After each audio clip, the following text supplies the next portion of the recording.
Can you start a podcast with me, please? I need something to do.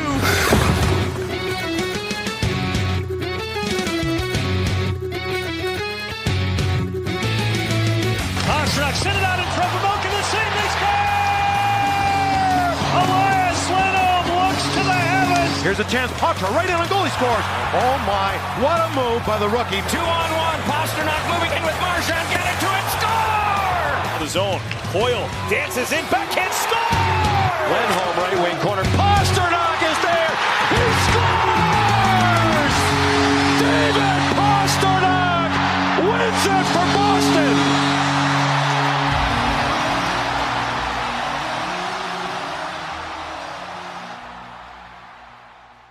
Welcome in, everyone, to another episode of Bruins Tape to Tape. We are recording this episode on Monday, the 1st of December, post-Thanksgiving.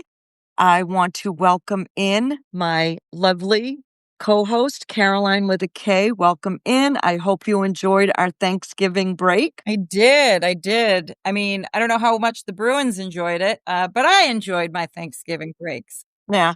There might have been a little bit too much turkey on Thursday based on the Friday results, but we'll get to all of that as we move along to our game recaps. But it's been another busy stretch for the Bruins. It just seems like they haven't really had time to breathe. And honestly, I just want to vent a little bit about the schedule because I know the schedule's been horrible for a majority of the league. But it seems to me for the Bruins, it's been a little bit more unpleasant because twice now this season, we have had opponents come to the TD Garden where they arrive a day early, have a day of rest, get a practice, and our team is coming back from God only knows where and really doesn't even have an opportunity to catch their breath. So I agree. I don't care for that. I mean, like we've talked about, I've enjoyed the schedule for the most part, but there have been a few elements that I'm not a fan of, especially considering that Boston was ahead in terms of games played too.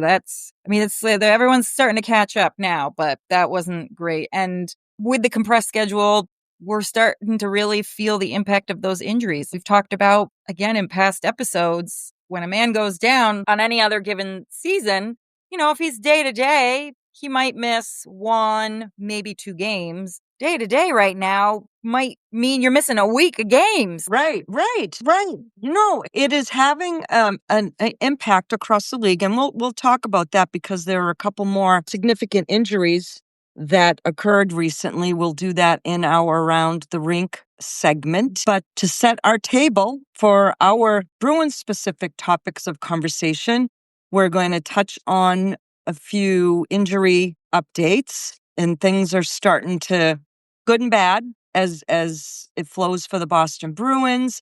We're going to talk about who saw Morgan Geekie coming. Nobody, let's be honest. Nobody, right? And I had a little bit of an epiphany over the Thanksgiving weekend that I'm going to roll into somewhat of what I think is a hot take. Our listeners and viewers may not think so, but I'm going to share my thought irregardless because why not? And because I can. And then I know you had been doing a little bit of statistical research for us that some of our listeners will find a little bit knowledgeable and maybe a little bit disconcerting. Yes. Where the Bruins are concerned. We've got a lot to talk about. So let's just dive right in. We'll start with our Around the Rink segment, and we'll start with an injury update across the league. Yeah, Adam Fox is the most recent defenseman, big-name defenseman to go down.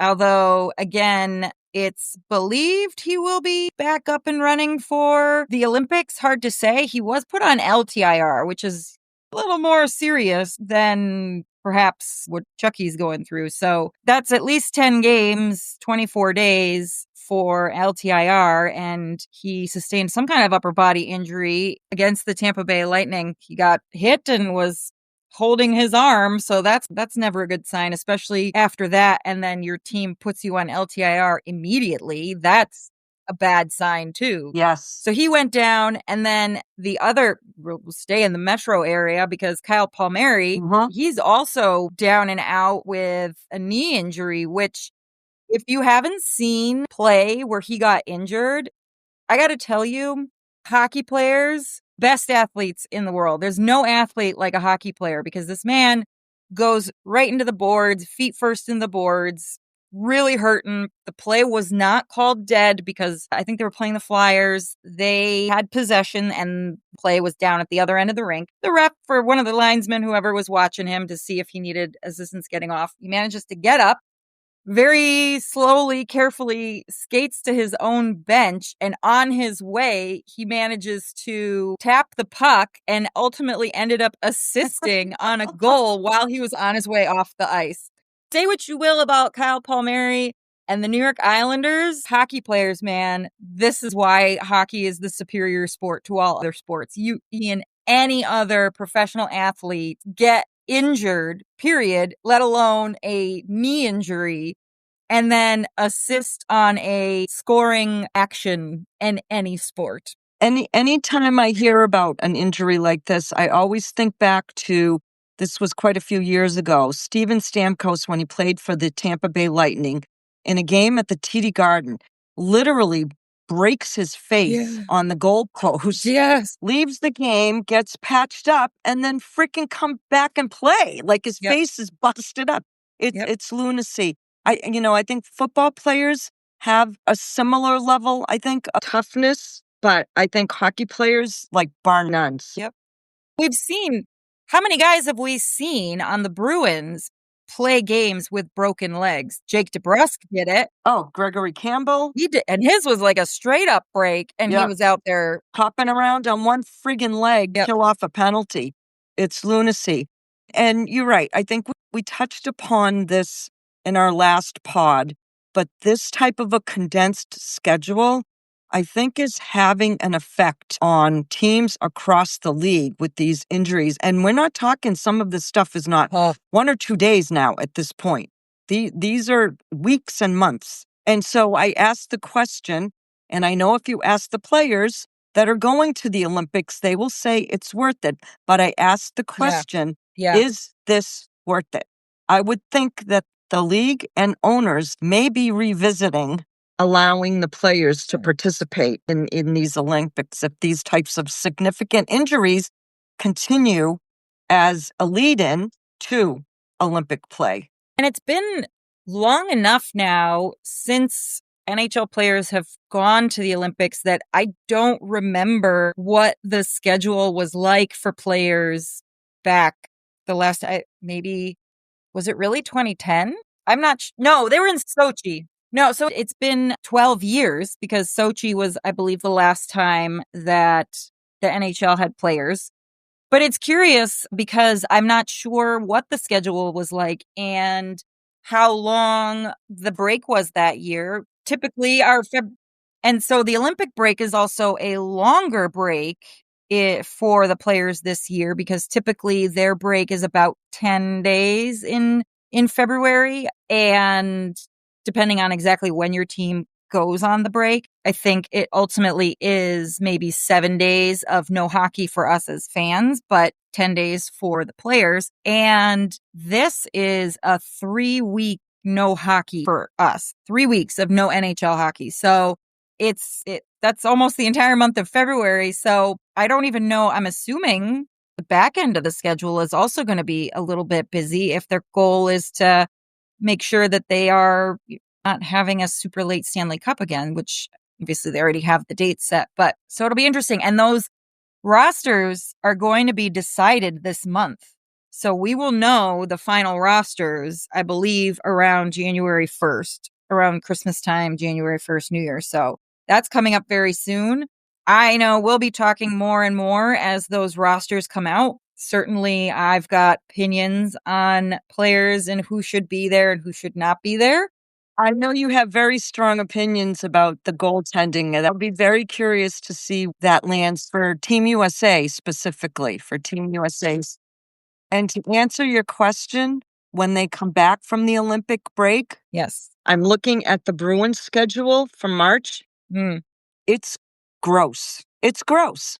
There's literally just It's the every same. other day, and there are 2 back-to-backs.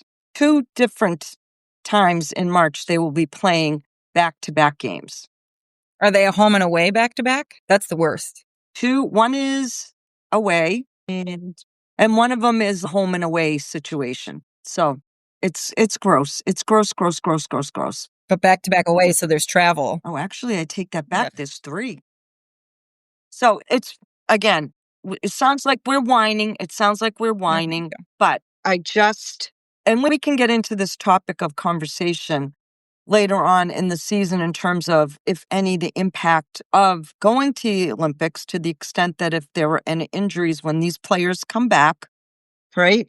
Or they've got lingering issues or injuries as you're heading into the playoffs for particular teams, the impact of that. And we've also started hearing a little bit of trade rumor rumblings. Now, I don't know that there's anything significant brewing, and I would be surprised if any teams make deals before the actual trade deadline in March, because again, you've got this big gap coming up here in February, and teams may be waiting to see where things fall, who's healthy, who's not healthy, but it doesn't prevent people from talking a little bit of tea. And one of the names or teams that keeps coming up in trade rumors is the Vancouver Canucks, because they are having pretty much a shit season. Fire sale. Yeah. I think it's pretty obvious that Vancouver's management is doing whatever it can in this current season to convince Quinn to stay, because while it's not been overtly said, I think you can draw the conclusion that based on his comments and interviews and things that I've heard from 32 Thoughts, that he's waiting to see what happens, which means if they're in the toilet and they're not, positive changes aren't happening, he doesn't want to stay. He's willing to leave because, like any elite NHL player, at the end of the day, he wants a cup. He wants a legitimate shot at the cup. And that's just not something that he has had with this Vancouver team, with this management. So I think right now, the idea behind this fire sale is, well, we're going to do whatever it takes to fix this. And if they don't, I don't imagine he's going to be signing any kind of extension this summer, because he'll be then going into his final year of his contract.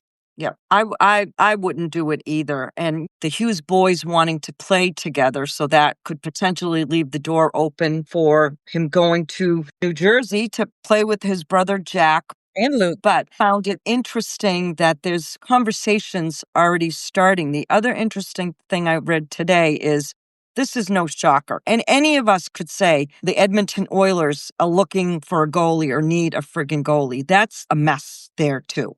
Just a mess. They're in a lot of trouble. We'll talk a little bit later about this. I ran my Thanksgiving predictions model this past weekend, and it doesn't look good for the Oilers at all. No. It comes down to, they got a little bit of bad luck. They've got issues with their points percentage, and their goals against average as a team is bad. I'm not 100% placing everything on the goaltending by any means. I mean, let's be honest. If you are an NHL goaltender, if you are a professional hockey player and you play one game in the NHL, let alone many games in the NHL, you're really good at that sport, at that position. I'm not saying that Skinner isn't or Pickard isn't. They're just not the right guys for this team. We've seen that with other players where things haven't gone really well. They move to another team and they're a whole new player, right? I think what's kind of surprising is the fact that it's been somewhat obvious to the rest of us, non-fans, casual watchers of that team. It's been pretty obvious for a long time now, at least 3 years, that tandem that starting goalie, he's just not your guy. I don't know why it's been taking them this long to come to that conclusion. And then the fact that the trade rumors that are being circulated right now are to trade for a different goalie who is also not the guy in Tristan Jarry. I know. I don't understand. I've heard that name. I heard the Bennington name. The one thing that I did read in this report is whatever Edmonton decides to do when it comes to their goaltending situation, it will be a trade for the guy. So whoever they're looking for at this, because let's face it, they've been trying to just put a Band-Aid on their situation for years. And I still don't understand why Connor McDavid extended there. I honestly don't know, unless he's privy to something that the rest of us don't know in terms of what they want to build for the future to try and ultimately have this guy in Connor McDavid hoisting a Stanley Cup. You know, whatever move they make, it sounds like it has to be the move that they want to identify who their goaltender will be for a foreseeable future period of time. And maybe that's part and parcel of why David only signed a 2-year deal. Let me see what you're going to get. One last chance. Not my team, not my problem, right? No, not our team, not our problem, but it's just unfortunate, right? Because this season, it looks a little bit different than it's looked in the past, where in the past, just wait, the Oilers are going to turn it on, and they have. But this season, it looks different in there. They're just are not looking like a good team.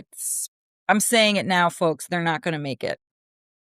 They're not going to make it. And we'll get to those stats too. And again, they're just stats, folks. Don't shoot the messenger. Karoline has spent a lot of time over her Thanksgiving break looking at analytics and data and stuff like that. So just food for thought. Yeah. It's all probability. It's not certainty. Now let's get to the team that we do care about, which is the Boston Bruins. Mm-hmm. Injuries are mounting. Good news is we got Elias Lindholm back and Casey Middlestat back. I believe that Victor Arvidsson has been skating recently. He's close. Pavel Zacha missed a game, but it was one game. David Pastrnak. So let's set the table with this in that it was the game against the New York Rangers on Black Friday. I went to the game. I had a pretty good buzz going as I walked into the building. And then I sat down and I start scrolling through my socials and see all of a sudden, an hour before the game, it's announced that both Pavel Zacha and David Pastrnak would be missing that game. To which I said, what the hell happened? What the hell happened to David Pastrnak? I don't know what happened with Zacha. I don't think that we got eyes on what happened there. But with Pasta, there was a clip circulating where he was skating and it looked very similar to what happened with Arvidsson, with the speculation there based on what everybody saw was a skating related possible groin pull. And that is something that can happen from this condensed schedule, this excessive use. So that's kind of the concern. He's just out right now. He's not officially on anything as far as I've seen, unless Maria, you are seeing anything out there in the interwebs, any updates, but he's day to day. As far as we know, Arvidsson is now day to day. They've been doing reassigning up and down some paper transactions as capologists have to make sure everything's copacetic. But yeah, I think those are in fact just paper transactions to keep themselves from getting into a little bit of cap trouble. Yes.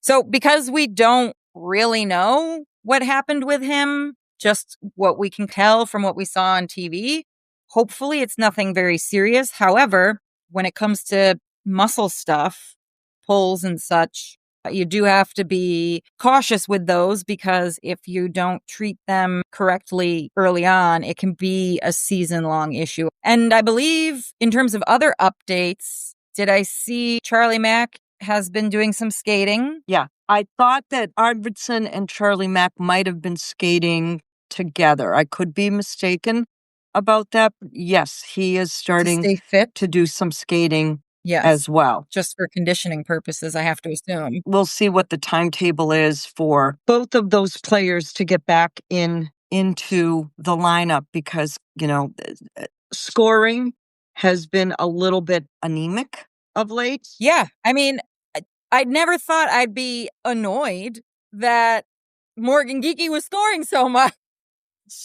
Like, don't get me wrong. Love this for Boston. Love this for him. But for the love of God, can someone else score the goals? And I started one of our most recent snapshots with the question of where the hell would the Boston Bruins be without Morgan Geekie? And real-time update, I just saw a post from Ty Anderson. Speculation is that Arvidsson will be back in the lineup tomorrow. Tomorrow being Tuesday, the Bruins play Detroit. Should be good to go for the game against the Red Wings in Detroit. All right. So, well, good.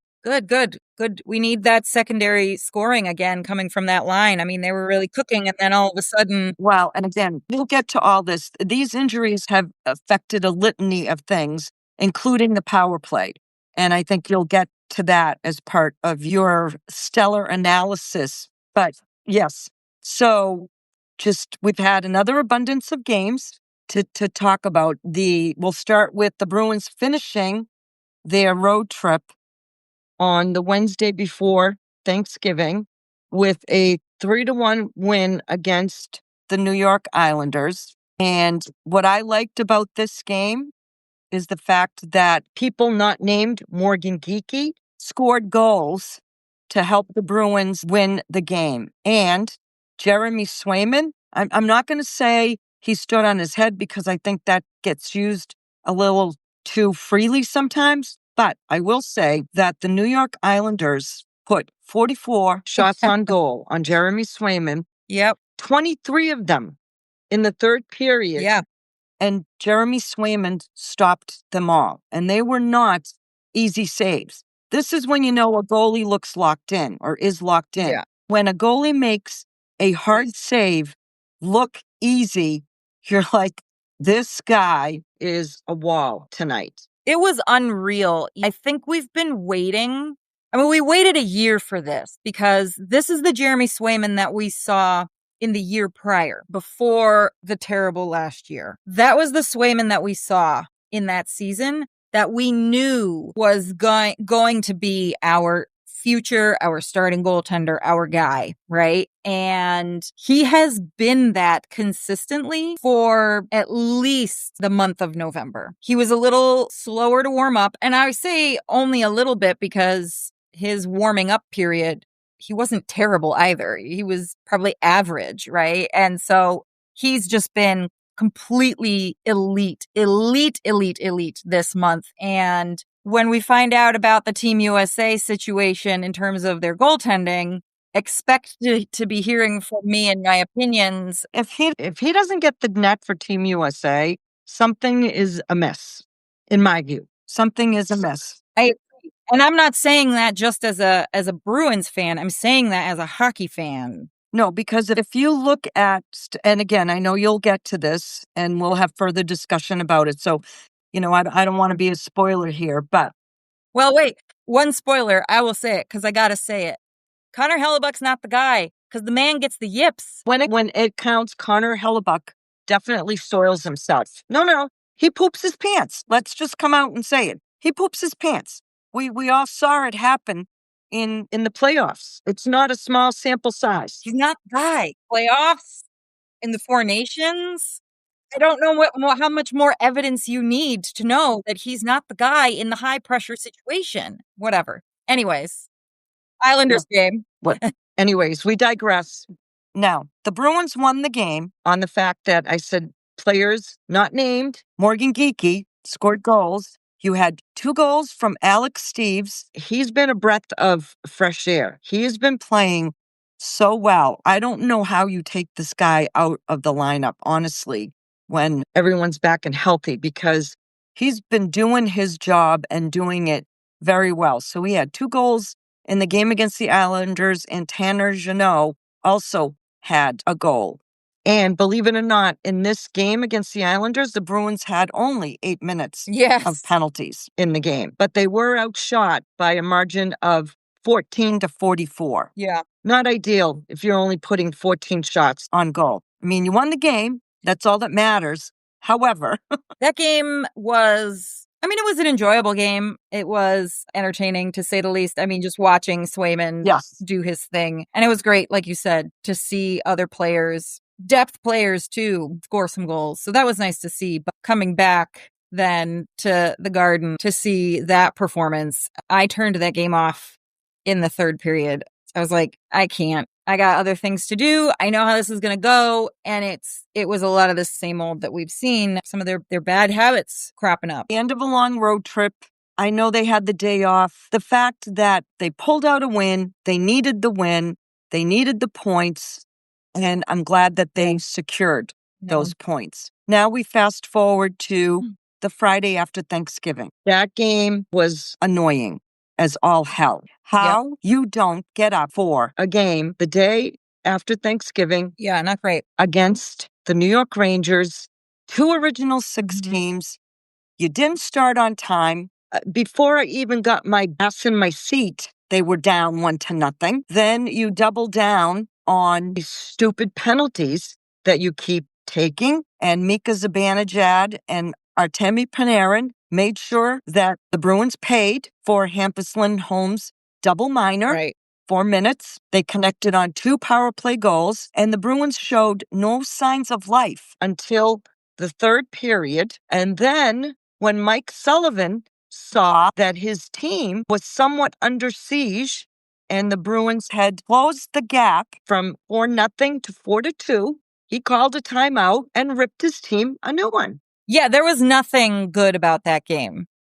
It was a trash game. It was garbage. I felt so bad for the goaltending. It was Korpisalo. Now, Korpisalo looked a little rusty to start because he hadn't seen any game action in at least 4 or 5 games because Swayman had played that many games in a row.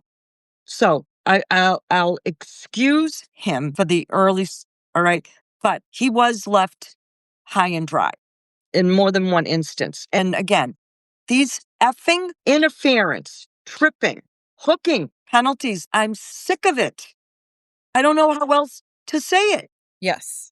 Well, I can't remember which game it was, if it was that game or San Jose. I remember thinking this either the San Jose game or it was after the Rangers game. And quite frankly, it probably was the Rangers game. That could very well be a turning point game for good or for bad. It's either going to serve as a wake-up call or it's going to be the game that we will be able to point to say that was the moment that cost them a spot in the playoffs because of penalties, that they lost the game, not necessarily because they were the worst team on the ice or a bad team. They lost the game because of penalties.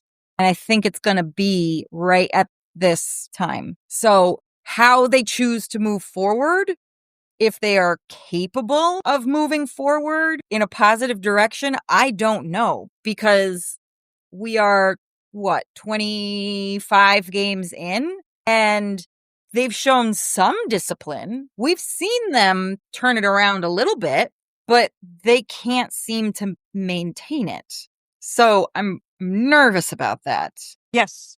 And you know what? Their PK was handling their lack of discipline. But now when you have key penalty killers sitting in the box. Well, and then so let's talk about the model and the predictions, because it's all related to this. And this is the stuff that we're going to need to be paying attention to the most. This is what I'm going to be keying in. So I'll put the link to last year's Substack article in the show notes, and there will be a more in-depth explainer about this year's model later this week on the Substack. But ultimately what I've done is I've taken data from 2013 to present, and I've compared where all the different teams were by Thanksgiving of any given year and then their playoff outcome. Like, do they make playoffs? Do they not make playoffs? And I've looked at a whole bunch of different, very commonly used metrics, the rushes, goals for, goals against, the team goals against average, all those kinds of things. You've probably heard us talk a little bit about the PDO and stuff like that. So ultimately, what I then did was I ran it through a couple of different statistical models to see which of the most common metrics, hockey analytics, that may or may not impact a team's ability to either make it or not make it to the playoffs. And so this year, the Bruins, and again, this is based on standings on Thanksgiving Day. As we move forward, things will change. But on Thanksgiving Day, the Bruins had gone down, actually, because I ran the model a couple of times with some different tweaks here and there. The Bruins are down to only about a 40% chance of making the playoffs right now. And the key reason is Boston has an absurdly high penalty kill load. Duh. Okay. Their PDO is fairly average. So when you think about PDO, it kind of almost measures skill over luck. It's the shooting percentage and save percentage. A PDO of 100 is average. If it's a little bit over, they're just like maybe a little bit lucky. Or if it's under, they're just having some bad puck luck. But because Boston is average in that regard, what we're seeing is that they are being saved by their elite goaltending. Boston is a team whose record is inflated relative to their underlying profile because their penalty kill save percentage is unusually strong. So they're consistently getting bailed out of high danger PK chances because of their goaltending and because of some very key penalty killing players. Boston is right now sitting, well, I guess I didn't check this morning because games were played yesterday, but after the Detroit game, Boston was in second place in the Atlantic. That may seem great. Wow, that sounds like, how could they possibly be in trouble? Like, surely that being in second place in the Atlantic means that they'll make the playoffs. But like I said, their current situation looks better than it actually is because their goalie is bailing them out consistently when it comes to the penalty kill. And I brought this up in our Discord, and shout out to MF pointed out, oh yeah, and that explains the plus 13 goals saved above average expected for Swayman, because all of those shots, he's just that good. He's just that good. So he's covering up these sins. And so not only is the PK currently like statistically a significant issue for the Bruins, but a lot of the really important variables within the model that contributes to predicting if a team will make the playoffs or not are also directly influenced by that penalty kill burden. I'm looking at things like rush shots against the team, how many shots on the rush are made against the team, goal differentials, shots against, save percentage, the PK percentage, their net percentage on that. All of these things are related to the penalty kill. And if you're on the PK more, you're facing more shots against. You have to make more saves. You have to be on the defense a lot more. And that can then negatively impact your results here in this case. So really, really interesting thing. My biggest question, and again, the reason why you're going to hear me now be hung up on the penalty kill, it's not that from here on out, Boston has to be perfect, like angels, because let's be honest, right? It's the Bruins. Everyone's always going to they got a target on their back, even without Marchand. They don't have to have 0, but if they want to turn it around, they have to reduce their penalty kill load by 20%. 20% fewer minutes, right? That could be one less PK per game. And they're going to have to somehow eke out 2 more regulation wins and improve their save percentage. And when I say save percentage, you may be thinking, well, how the heck could Jeremy Swayman save any more? The only area of improvement then would have to end up being on Korpisalo in his game. So hopefully he can bring his up a little bit, but the save percentage is going to increase naturally if they're not on the PK nearly as much. That's going to be the key. No. So it's not ideal to take another 5 penalties as they did in the game against the Red Wings Saturday night. Jesus Christ. Right. I mean, they're averaging 3 or 4 penalties per game at this point. If they can just literally have to have one less, and that's a 25% reduction in PK. I've actually gotten to the point where I consider it a moral victory if they can get through a period without a penalty. A period. I don't think it's unreasonable to say, hey, take one less penalty for the love of God. And you might be able to then actually make it into the playoffs. Well, I think we've all watched enough hockey, both regular season and playoffs, to know that this is not sustainable if you want to be a successful regular season team or potentially a playoff team. And I don't know why this is happening.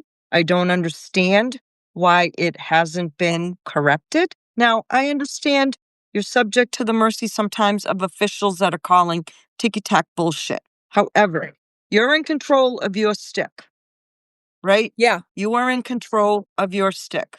Shouldn't the tripping calls, the interference calls, the hooking calls, cut the shit, guys. I said it last week. Cut the shit. I don't know how else to say it, because you have lost opportunities to secure points recently because of your undisciplined play. Yeah.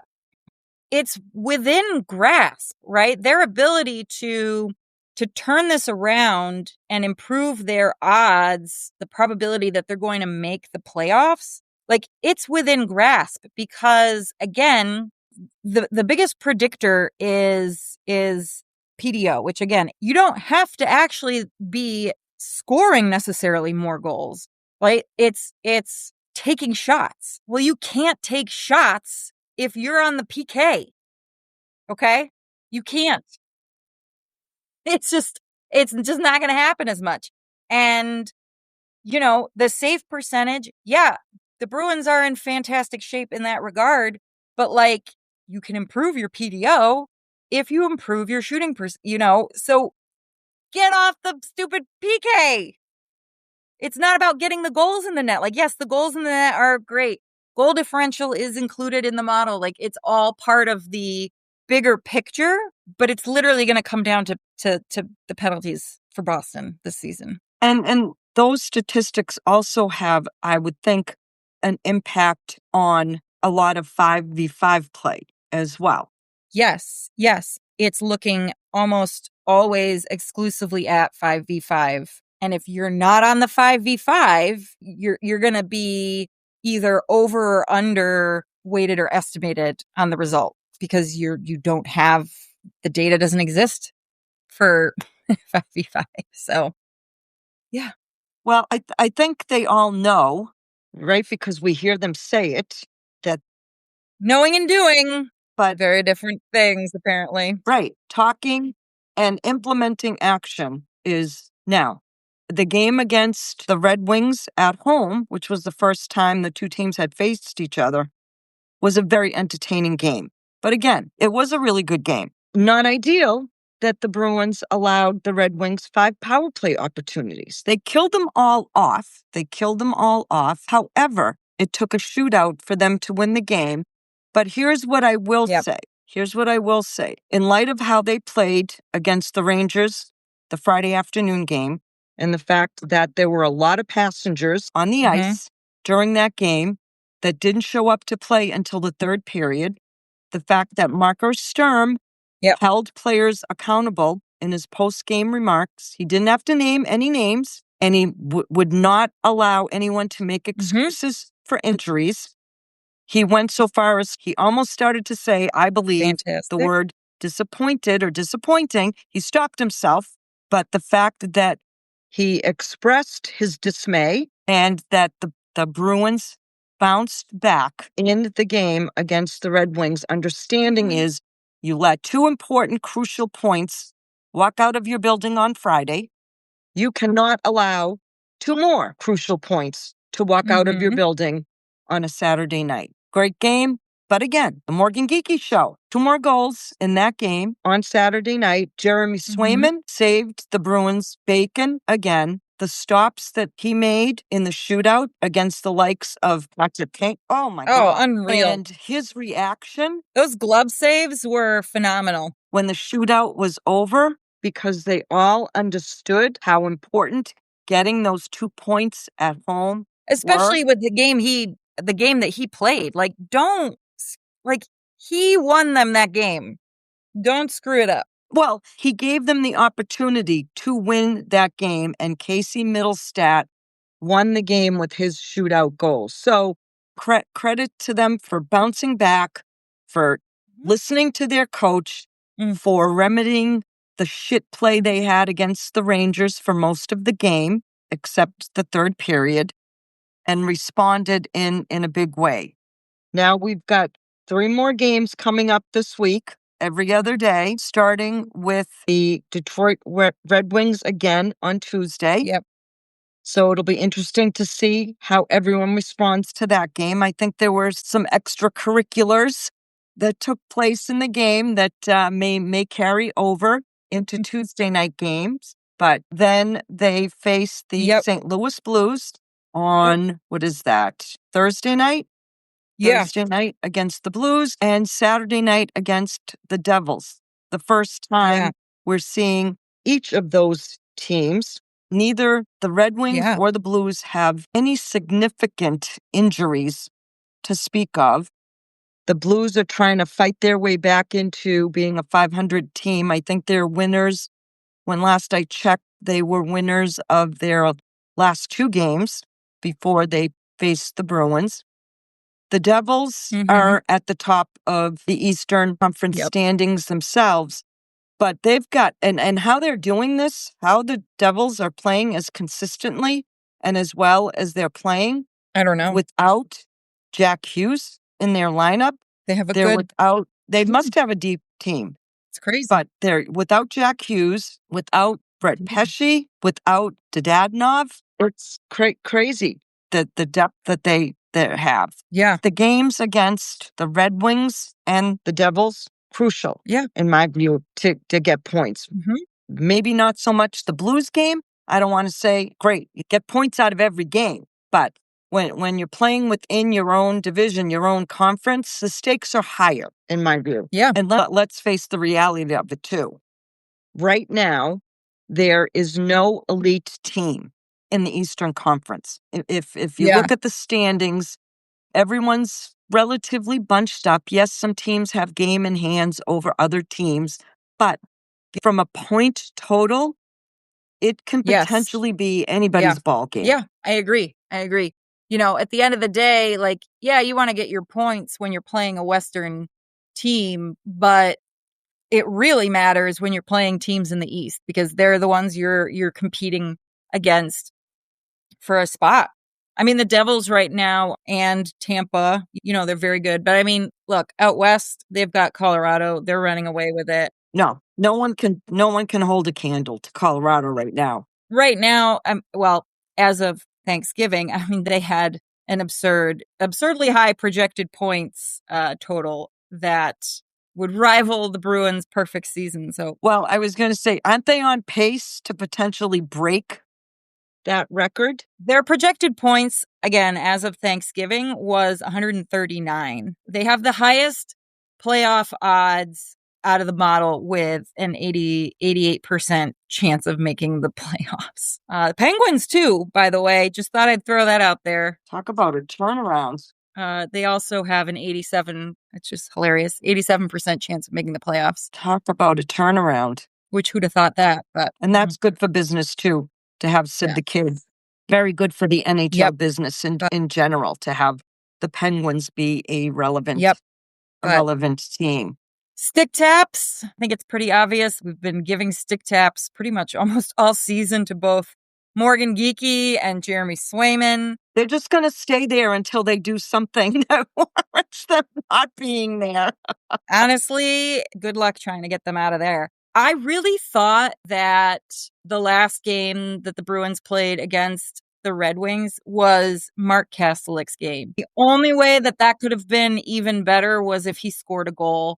And man, he busted his butt. He should have gotten a goal, but that was his game. I thought he was great. I put him in there. That whole line, that whole trio has been solid, Now, they haven't been rewarded with a lot of scoring, but they're doing their damn jobs pretty well. Yep, I agree. And Steve's too.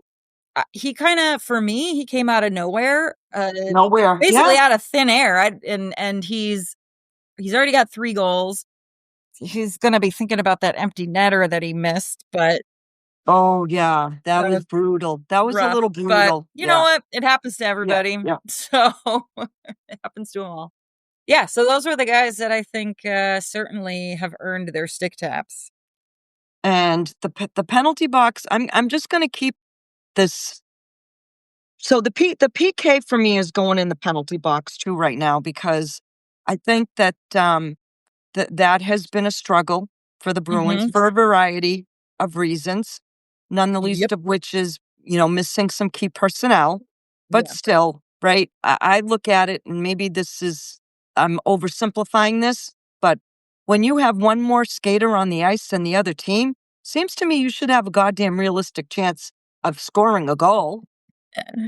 Yeah. And not giving up shorties. No. So, which hasn't been too bad. It hasn't been too bad, but still. The other thing is, again, scoring to me, is going to be the bane of this team's existence. It is drying up. You cannot continue to rely on the same players night in and night out to score goals. Right. For you. Right. Well, and why is that happening? Because those forwards aren't on the ice because you're constantly on the penalty kill. Bingo. Bingo. Bingo. Get your shit together. Get it together. And I had a hot take, but I think I'm going to roll it over for our next pod. Okay. Okay. Yeah. So little teaser, folks.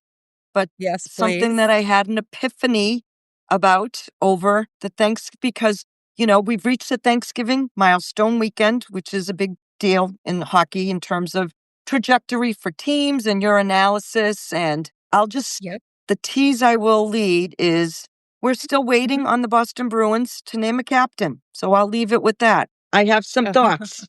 Okay. I'm excited to hear it. Oh, goodness. Well, with that, make sure if you're looking for your holiday shopping, don't forget to use the link in our show notes to shop at the NHL shop. So that way you can enjoy their sales. And also we get a little bit of a benefit from the NHL as well. And it's Cyber Monday, folks. So if you get a chance, get out there. And I'm sure it'll be, some places are doing cyber weeks. So let's, yes, we appreciate it. And as always, you can like and subscribe for more content. Please, be sure to leave a rating and review to help other Bruins fans find us. You can support us also by joining our Patreon or following us on all of our socials at Tape to Tape MK and on Substack at tapetotapemk.substack.com. And with that, in closing, any closing thoughts, my friend? Just the usual. As always, go Bees! Go Bees!